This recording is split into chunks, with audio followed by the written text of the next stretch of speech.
സൗന്ദര്യലഹരി ശ്ലോകം 10. അനേക ഗുണാനുഭവങ്ങൾ ഈ മന്ത്രജപം കൊണ്ടുണ്ടാവുന്നതാണ്.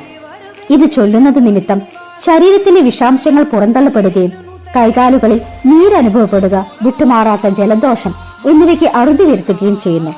സ്ത്രീകളിൽ ആർത്തവ സംബന്ധമായ ബുദ്ധിമുട്ടുകൾ പരിഹരിക്കുന്നതിനും സ്തനാർബുദം ഉണ്ടാവാതിരിക്കാൻ വേണ്ടിയും ഈ മന്ത്രം ജപിക്കാവുന്നതാണ്. വിഷാദ രോഗികൾക്കും തളർച്ച, വിളർച്ച മുതലായവ കൊണ്ട് ബുദ്ധിമുട്ട് അനുഭവിക്കുന്നവർക്കും ഈ മന്ത്രം അത്ഭുതം പോലെ പ്രവർത്തിക്കുന്നു.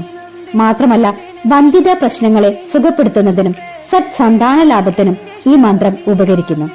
ഈ മന്ത്രപാരായണത്തിലൂടെ സാമ്പത്തിക സ്ഥിതി മെച്ചപ്പെടുമെന്നും ആകർഷണീയ സൗന്ദര്യം ഉണ്ടാവുമെന്നും അനുഭവസ്ഥർ സാക്ഷ്യപ്പെടുത്തുന്നു. ആരാധനാരീതി: കിഴക്കോട്ട് ദർശനമായിരുന്ന് 6 ദിവസം മുടങ്ങാതെ 1000 തവണ ചൊല്ലേണ്ടതാണ്. അല്ലാത്ത പക്ഷം ദിവസവും 11 തവണ വീതം ചൊല്ലുക.